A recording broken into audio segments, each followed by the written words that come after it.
बोधिसत्व,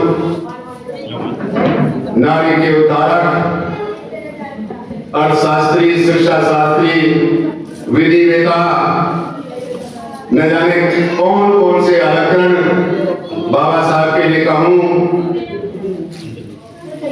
उनके श्री चरणों में नमन करते हुए आज के इस कार्यक्रम को बाबा साहब के महापरिनिर्वाण दिवस पर, 70वें महापरिनिर्वाण दिवस पर इस कार्यक्रम में जो मंच पर बैठे हुए हैं, महेंद्र सिंह गोटवाल जी जो पूरा कार्यक्रम देख रहे हैं, एसडीओ साहब, कोकर जी और कार्यकारिणी के तमाम सदस्य बहुत हैं, नाम लूंगा तो लंबा हो जाएगा। मैं अपनी बात हम कौन थे, क्या हो गए और क्या होंगे अभी, आओ मिलकर विचारे ये समस्याएं सभी। मैं पहले कुछ नारे दूंगा, उन नारे के बाद आप जो है उसका जवाब देना।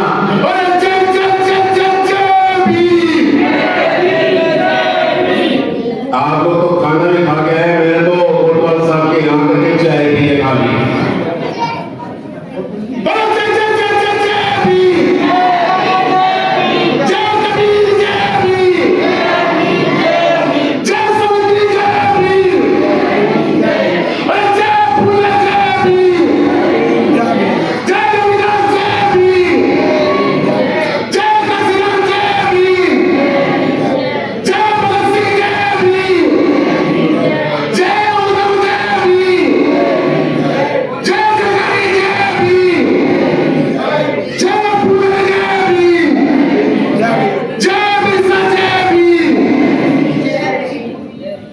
एसडीओ साहब लगभग 350 हमारे बहुजन नायक हैं,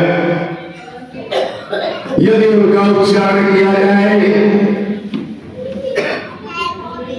और न केवल उच्चारण उनको यदि पढ़ा जाए तो वर्तमान पीढ़ी इस देश पर राज करेगी। मैं अपनी बात साइमन कमीशन यहां आने के बाद और आजादी का जश्न 15 अगस्त को मनाया जा रहा था, वहां से आरंभ करता हूं ताकि हमारे माताएं, बहनें, बुजुर्ग ये जान ले कि देश कैसे आजाद हुआ था और इसकी आजादी में किन किन महापुरुषों ने अपना बलिदान दिया था। तमाम देश के बड़े बड़े पत्रकार अमेरिका, इंग्लैंड से यहाँ इस देश को जानने की कोशिश कर रहे थे कि आज के बाद कि काले अंग्रेज तो यहाँ से, गोरे अंग्रेज तो यहाँ से चले जाएंगे, लेकिन काले अंग्रेज जो इस देश के अंदर है वो कैसा जो है देश होगा, ये जानने की कोशिश करने के लिए देश विदेश के तमाम पत्रकार भारत की इस भूमि पर आते हैं। सबसे पहले वो गांधी जी के पास जाते हैं। गांधी जी उस समय बंगाल में आराम से सोए हुए थे। पत्रकार वापस लौट आते हैं, पत्रकार जिन्ना के पास जाते हैं, जिन्ना जी भी सोए हुए हैं, पत्रकार वापस लौट आते हैं। पत्रकार नेहरू के पास जाते हैं, नेहरू जी भी सोए हुए हैं। देश के तमाम बड़े जितने भी उस समय महापुरुष थे, सबके पास पत्रकार जाते हैं, लेकिन सबके सब सोए हुए थे। अर्धरात्रि के समय पत्रकारों ने देखा कि कोई भी इस देश के अंदर सब सोए हुए हैं, हमने समय दिया हुआ है बाबा साहब को। आज रात्रि के समय बाबा साहब 26 अलीपुर रोड पर रहते थे। पत्रकार बाबा साहब के पास जाते हैं, पत्रकार आज रात्रि के समय जाते हैं, बाहर उनका सुरक्षा गार्ड बैठा हुआ है, वो कहते हैं कि हमें बाबा साहब से कि बाबा साहब से पूछ करके आता हूँ। पत्रकार सुरक्षा गार्ड बाबा साहब के पास गया कि बाबा साहब आपसे पत्रकार मिलना चाहते हैं। उन्होंने कहा कि मेरे सैन्य कक्ष में ले आइए। पत्रकार जब सैन्य कक्ष में बाबा साहब के पास पहुंचते हैं, बाबा साहब से सवाल करते हैं कि हे बाबा साहेब डॉक्टर अम्बेडकर, इस देश की स्थिति को जानने के लिए हम गांधी के पास गए, हम नेहरू के पास गए, हम जिन्ना के पास गए, क्या कारण है कि अवधान के समय आप जागे हुए हैं? बाबा साहब का छोटा सा जवाब था, उनका समाज बहुत पहले से जागा हुआ है, इसलिए वह सोए हुए हैं। मेरा समाज अभी जागा नहीं है, इसलिए मैं सोया नहीं हूं। मेरा समाज आज भी जागा नहीं है। देखिए तालियां बता रहे हैं। कहां से जागेगा मेरा समाज? बाबा साहब ने समाज को जगाने के लिए 18 मार्च 1956 को आगरा के मैदान में कहा था, बड़े कष्टों और मुसीबतों से मैं इस कारवां को यहां तक लेकर के आया हूं। मेरे इस कारवां को यदि आप आगे ना बढ़ा सको तो पीछे भी मत धकेलना। ये बच्चों को क्या हो गया? मेरे इस कारवां को यदि आप आगे ना बढ़ा सको तो पीछे भी मत धकेलना। इस कारवां को पीछे धकेलने का काम किसने किया? बाबा साहेब ने जब ये भारत का संविधान 26 नवंबर 1949 को सौंपते हुए कहा था, और उस दिन बाबा साहब इस संविधान को सौंपने के बाद जब अपने सैन्य कक्ष में आए, रो रहे थे। क्यों? मैं इस संविधान को जिन लोगों के हाथों में सौंप करके आया हूं, यदि उनकी मनसा साफ हुई, स्पष्ट हुई, तो ये संविधान लागू करेंगे। अगर गलत हाथों में भी गया, मनसा उनकी सही रही, तो इस संविधान को लागू करेंगे। लेकिन आजादी के 77 सालों के बाद भी आज उस संविधान की क्या स्थिति हो रही है, ये जानने की कोशिश की आपने? इस संविधान का जिस लोगों ने लाभ उठाया, आपने जानने की कोशिश की? आज में जो आप लोगों ने सम्मान से ये पगड़ी पहनाई है, ये मालाएं जो पहनाई है, ये भारत संविधान की वजह से है, नहीं तो मुझे कौन पूछता? ये बाबा साहब के संविधान की वजह से है। मैं आज प्रोफेसर बना हूं तो बाबा साहब की वजह से। महेंद्र कोटवाल जी आज डॉक्टर है तो बाबा साहब की वजह से। एसडीओ साहब है तो बाबा साहब की वजह से। लेकिन यही चर्चा हम सुबह कर रहे थे कि बाबा साहब ने हमको बहुत कुछ दिया, हमने समाज को क्या दिया? समाज ने हमको क्या दिया? हमने समाज को क्या दिया? बाबा साहब ने जो हम पढ़ लिख गए, गांव से निकल करके शहर में आ गए, बड़ी बड़ी कोठियां हमें बना रही हैं, बंगले बना रही हैं, गाड़ियां हैं, नौकर चाकर हैं, लेकिन क्या कभी हमने अपने गांव में गए हैं, जानने की कोशिश की है कि मेरा भाई कैसी हालत में है? नहीं गए हम। यदि हम अपने गांव गए होते, ये जानने की कोशिश की होती कि मेरा भाई आज किस हालत में है, तो भारत का ये संविधान ये गारंटी देता है कि हमारा समाज कहां से कहां पहुंच जाता है। इस भारत के संविधान की वजह से हमारे भाई, हेलो रुक जाओ। भारत के संविधान की वजह से हमारे 131 सांसद जो पार्लियामेंट में है, आप कह रहे हैं संविधान खतरे में है। कैसे खतरे में है? अरे वो 131 में सोनिया जी ने टिकट दिया, मोदी जी ने टिकट दिया, बहन मायावती ने टिकट दिया, अखिलेश ने टिकट दिया, लालू जी ने टिकट दिया, किसी को जो है नीतीश कुमार ने टिकट दिया, किसी ने चिराग पासवान ने टिकट दिया। वे जो 131 सांसद है जिनके गले में जो पट्टा डाला हुआ है, वे पट्टे वाले क्या कर रहे हैं? वे पट्टे वाले क्या कर रहे हैं? वे पट्टे वाले आपका जो पैसा है जो उसको लगाना चाहिए था आपकी एजुकेशन पर, आपके हेल्थ पर, आपके जो है अधिकारों और कर्तव्यों पर, वो सारा का सारा पैसा कहां गया? वो सारा का सारा पैसा अपनी जेब में गया। आप ही कहते हैं कि हमने अपने भाई को जिता दिया। वो आपका भाई नहीं है, यह आपका प्रभु है। यदि आपका भाई होता, आपके बीच बैठ कर नहीं होता। मैं बाबा साहब के संविधान की वजह से हूं और मुझे काम बताइए। आज जो है हमें याद दहाड़ने की कोशिश नहीं होती।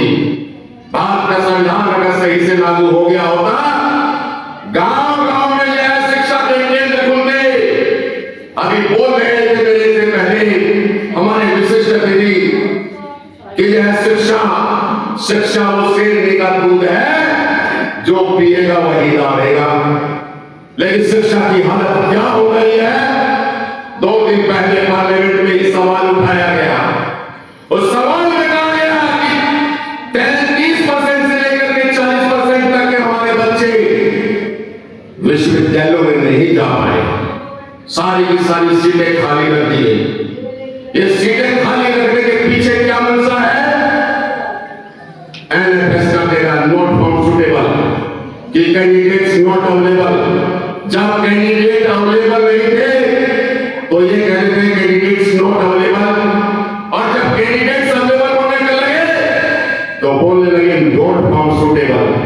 उनका बच्चा तो जो है थर्ड डिविजन है तो सुटेबल है, और हमारा बच्चा जो है फर्स्ट डिवीजन टॉपर है वो सुटेबल नहीं है। क्या कभी आपने कोशिश की, इस सरकार से मांगने की कोशिश की?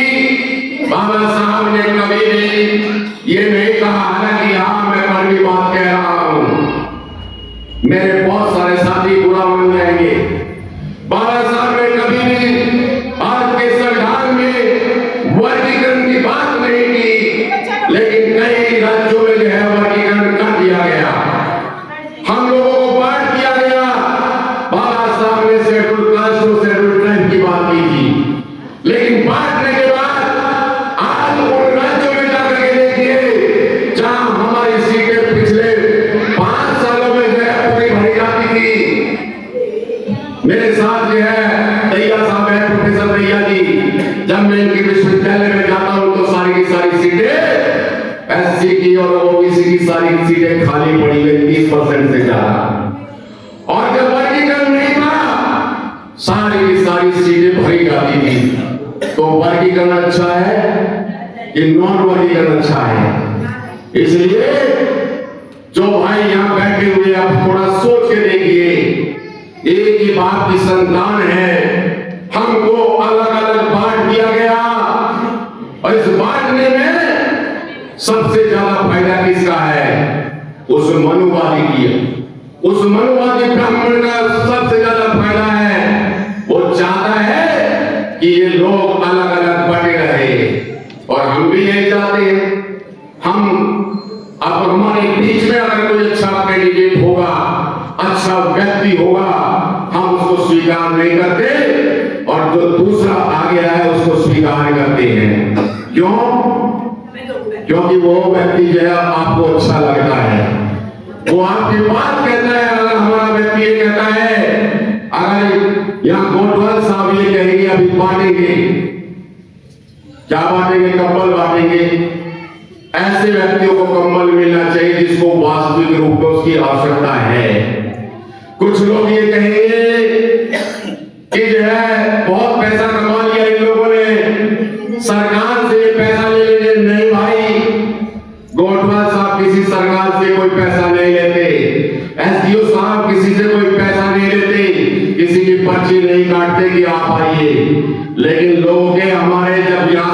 बाहर निकलेंगे, कुछ मनवादी लोग यही आपको बहका करके कहेंगे, अरे आप एक कंबल में बिक गए। वो आपको ले जा करके वहां दिखाएगा फोटो, वो आपकी वीडियो दिखाएगा। कोई नहीं दिखाने वाला, कोई नहीं देता है। अगर मैं किसी से 5 रुपए मांग लूं, मुझे 5 रुपए नहीं देगा। अगर नेता आपके पास कोई चला है तो आप उसको 5 रुपए नहीं 5 लाख रुपए दे देंगे और उसकी जय जयकार करेंगे। यदि मैं यहाँ आया हूं, मैं आपकी आंखें खोलने के लिए आया हूं। मेरा कर्तव्य बनता है कि आप ऐसे लोगों के बहकावे में मत आए।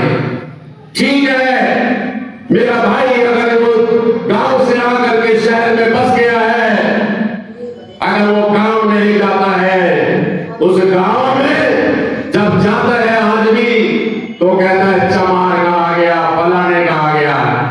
आज भी उनकी मानसिकता वैसे ही है, कोई बदले नहीं है।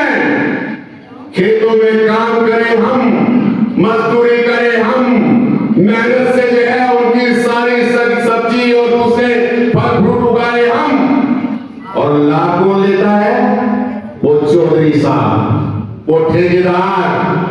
और आप उसको राम राम भी करते हैं, यहाँ जय भीम नहीं करते, नमो बुद्धाय नहीं करते, वहां उससे राम राम भी करते हैं, कर्ज भी लेते हैं। लड़की की शादी में अगर मान लीजिए एसडीओ साहब ने 10 करोड़ का 1 करोड़ रुपया खर्च किया है, आप सोचते मैं 1.5 करोड़ रुपया खर्च करूं, चाहे लोन लेकर के, चाहे लोगों से कि पैसा लेकर के वो करूं। ये जो दिखावा है साथियों, माताओं बहनों, आप भी जो है बहुत सारी जो माताएं बहनी फंसी हुई है नवरात्र के उसमें, देवियों के उसमें फंसी हुई है। अभी भी जब आ रहे थे, कई कह रहे थे राम राम, कोई कहती है बाण के क्या। तो ये जो 9 देवियां है नवरात्र में, आपको जो है ये जान में फंसाया गया इस पाखंडवाद, इससे बाहर निकलिए। अरे पोथी पढ़ पढ़ जगूंगा पंडित भया न कोई, और 2.5 प्रेम का पढ़े सो पंडित होए, कभी साहब ने कहा है? और ये भी कहा है कागज बादल जोड़कर मस्जिद में बनाए और ताकड़ी मुल्ला कागज पर क्या पहना हुआ खुदा है। अरे आप जो है क्या प्यारे हो गए हैं? अरे जो है मस्जिद बना ली, और देखिए मस्जिद भी हमारे 2-3 भाई यहाँ हमारे अपने कम्युनिटी के है, मुस्लिम भाई है। मैं गया पूरे इंडिया में घूमता हूँ, सारी यूनिवर्सिटी में घूमता हूँ। छोटी मस्जिद और बड़ी मस्जिद होगी मुल्ला जी, दोनों मस्जिद है, कोई फर्क नहीं है। छोटी मस्जिद में कोई जाता है, पसमंदा जाते हैं हमारे मुस्लिम भाई जो हमारे से ही बने हुए हैं। और ये जो पसमंदा मुस्लिम है, क्रिश्चियन मुस्लिम और ईसाई है, जो बुद्धिस्ट है, जो यहीं से गए हुए हैं, ये एक ही बाप की संतान है, लेकिन भेद कर दिया गया है। अब इसको वापस लाने की कोशिश की जा रही है कि या तो वापस आ जाओ सनातन धर्म में। बुद्धिस्ट नहीं कह रहे हो, वो बुद्धिस्ट नहीं बना रहे हैं, वो संख्या बना रहे हैं अपनी कि आप या तो सनातन धर्म में वापस लौट आओ, नहीं तो आपका आरक्षण खत्म कर देंगे, आपकी तमाम सुविधाएं खत्म कर देंगे। लेकिन हमारे कुछ भाई क्रिश्चियन बने, वहां कुछ लाभ देखा उन्होंने, लेकिन उसके ए बहनी अपने घर का जो है ना सासू से बात में लड़ लेना, यहाँ तो कम से कम जो है वो मैं वही 9 देवियों की बात बताऊंगा। इन 9 दिन व्रत रखती हैं, और जब रात को शाम को जो है भाई पौवा रथा लेके आ जाता है, आपको मारता और पीटता है, और उससे कहे कि ये बहना जरा बताना आपके पति ने मारा पीटा, तो कहती है कोई बात नहीं बहना, मेरा पति मेरा कितने भी मारे पीटे, मेरा पति मेरा देवता है। वाह, ये देवता किसने बनाया? ये देवता इन मनुवादियों ने बनाया, ये हमारे देवता है। अरे 9 देवियां हैं, हमारे अपने जो माता पिता है वो हमारे देवी और देवता है। हमारा मसीहा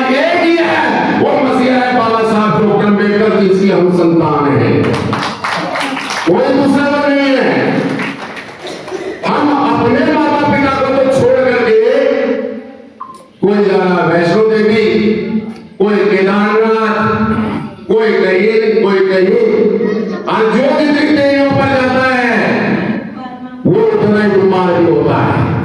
मैं तो किसी देवी पे नहीं गया, 64 साल का हो गया, आज तक कोई बीमारी नहीं है। आज जो दूसरे लोग जा रहे हैं हमारे चाहते था वो दूसरे जो देवियों को मानने वाले हैं, एडवोकेट साहब ये बेचारे जो है डॉक्टरों के नाम कोटवाल साहब के पास आ गए हैं, जो देवियों के पास जा रहे हैं। जिसने बाबा साहब को पढ़ लिया, जो अवेयर हो गया, जागरूक हो गया, तथागत भगवान बुद्ध को पढ़ लिया, कबीर साहब को पढ़ लिया, ज्योतिबा फुले को पढ़ लिया, पेरियार को पढ़ लिया, वो कभी मंदिर, मस्जिद, गुरुद्वारा या किसी माता के मंदिर में नहीं जाएगा। वो मेरा पवित्र ग्रंथ कौन सा है? अगर कोई मुझसे पूछता है कि आपका पवित्र ग्रंथ कौन है, तो मैं कहता हूं मेरा पवित्र ग्रंथ बाबा साहब डॉक्टर अम्बेडकर का भारत का संविधान है। ये संविधान मुझे जो है सब कुछ देता है। यदि संविधान मुझे कुछ नहीं देता तो मैं आज जो है यहां नहीं खड़ा होता। ये भारत का संविधान है, जिसको भारत के संविधान की वजह से मैं बोल रहा हूं। इस देश के अंदर 1188 विश्वविद्यालय है, 15 लाख प्रोफेसर है, 45,000 कॉलेजेस है। कहीं आपका कोटा कंप्लीट है? नहीं पूछते आप। छोटे छोटे इंटरेस्ट आपके हैं। प्रधान के पास जाएंगे, मुझे ये नहीं मिला, मुझे वो नहीं मिला। अरे आप सरकार से क्यों नहीं पूछते कि भारत के संविधान के अनुसार इंदिरा गांधी ने 20 सूत्रीय कार्यक्रम चलाया था, वो कब हो गया? जो जमीन आपको दी थी वो जमीन भी आपके रिकॉर्ड में नहीं है। क्यों नहीं पूछते आप? गांव के प्रधान से क्यों नहीं पूछते? पढ़े लिखे लोगों के साथ आज भी, अभी हमारे रास्ते से गुजरते हुए हमारे ही अपने लोग, आज संडे है, बैठे बैठे जो है वो ताश खेल रहे हैं। तो गेर पे कम यही मारूंगा, 5 से मारूंगा, 1 का मारूंगा, ये हो रहा है। अरे संडे है, कम से कम यहाँ आकर के कुछ सीख करके जाते। लेकिन वो जो हमारे पढ़ा लिखा समाज है उसको भी साथ लेकर के वो बैठ जाते हैं। उनसे तो कुछ करने के लिए नहीं कहते, बोलने के लिए तो बहुत कुछ यहाँ बोलने के लिए आया था। पहले ताली बजा दी, अरे पहले रुक जाओ।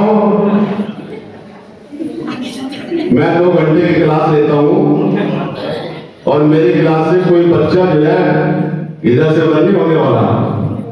आज जब आप रेडियो और टेलीविजन में बहुत सारे देख रहे होंगे लोग, मेरे पढ़ाए हुए, मेरे पत्रकारिता पढ़ाता हूँ, पत्रकार हूँ मूल रूप से, और आप लोगों ने इतना समय दिया। सबसे ज्यादा मैं तो आया हूँ यहाँ पर सोनीपत में, आज कई कार्यक्रम है सोनीपत के अंदर। इस कार्यक्रम को फेल करने के लिए कई लोगों ने और भी कार्यक्रम रखे हुए हैं। हमें दूसरों से बने हैं, हमारे लोग यहाँ मेरी जो है टांग खिंचाई करते हैं कि जो है कोटवाल साहब का कार्यक्रम बढ़िया कैसे हो जाएगा, कैसे लोग पहुंचे, दूसरों की चिंता नहीं। तो साथियों, मैं अपनी बात को, अपने शब्दों को यहीं पर विराम देते हुए केवल एक बात कह करके मैं अपनी सीट पर बैठूंगा। आप लोग जो है 5-7 नारे उन लोगों तक जरूर पहुंचने चाहिए जो ये सोचते हैं कि ये कार्यक्रम सफल नहीं होना चाहिए। हमें चिंता नहीं है, एक न एक दिन देखिए हम क्यों तो पटे हुए हैं, क्या कारण है? आज भारत का संविधान सबको एक बनने की कहता है, संगठित रहो, संघर्ष करो, शिक्षित बनो। हम शिक्षित भी हो गए, हम संघर्ष भी कर रहे हैं, लेकिन हम संगठित नहीं है। वो संगठित इसी वजह से नहीं है कि पंडित जो है, ब्राह्मण जो है, हमें एक स्थान पर बैठने नहीं देता, हमें संगठन होने नहीं देता, छोटे बड़े का भेद करता है। तो मैं 4-5 नारे बोल करके और अपनी सीट को जो है वो करूंगा, क्योंकि आगे भी 2 कार्यक्रम है। दो कार्यक्रम मेरे वैसे लगे हुए हैं। और खुशी की बात यह है कि मैंने गोटवाल साहब ये जो माला आपने पहनाई, आज तक मैंने माला नहीं पहनी, मैंने अपनी शादी में भी नहीं पहनी थी। आज ही मेरी शादी हुई थी, आज मेरी शादी को 35 साल हो गए हैं। ये पहली बार आपके प्रेम की वजह से माला पहनने में मैंने कभी माला नहीं पहनता हूँ, क्योंकि ये हार है। हार जो व्यक्ति हार जाता है वही हार पहनता, मैं कभी हार नहीं पहनता। ये आपका प्रेम था जो सोनी पर खेल गया, और जो ये हार मैंने पहन लिया। नहीं तो शादी में मेरे ससुर और दूसरे लोग भी जो है बहुत हो गए थे कि ये कमाल हो गया। हमने कहा तुम्हारी लड़की को वैसे ले जाऊंगा, अगर देने हैं तो नहीं तो मैं यहाँ नहीं पहनूंगा। तो साथियों में नारा लगाता हूँ,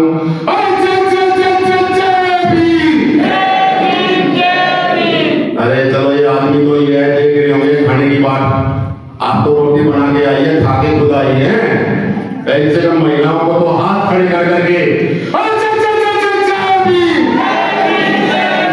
नहीं पीछे वाले तो कहेंगे अरे आपकी ताकत है, अगर आप नहीं होंगे तो हम कैसे जानेंगे? आप मेरे जैसे सपूत पैदा नहीं करेंगे तो मैं कैसे जानूंगा? अरे जंगली करे तो शेर करे, या दादा या नूर, या जंगली बात गिरा हुआ है क्यों गवा है नूर। अरे आप तो जो है वो माना है।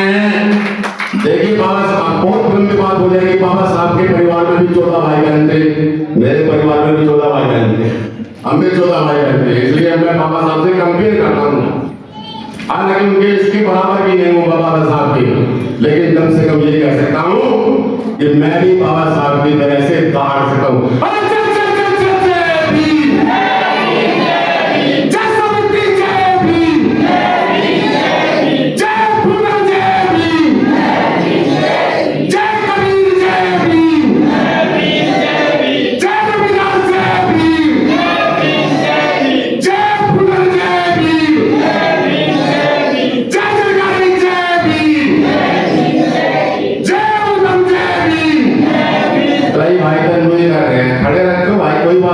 मेरा क्या ले जाओगे, लेकिन कम से कम अगर ये 300 के आसपास जो मेरे जन्म नायक है उनको आप यहां से जाने के बाद सोचना रात को बैठ करके कि हम किन की संतानें हैं आजादी के आंदोलन में, जिन जिन महापुरुषों का, दलितों का योगदान रहा, बहुजनों का योगदान रहा, इन्होंने मिटाने की कोशिश की है। आप उनको पढ़ो और आगे बढ़ो। इन्हीं शब्दों के साथ जय भीम, नमो बुद्धाय।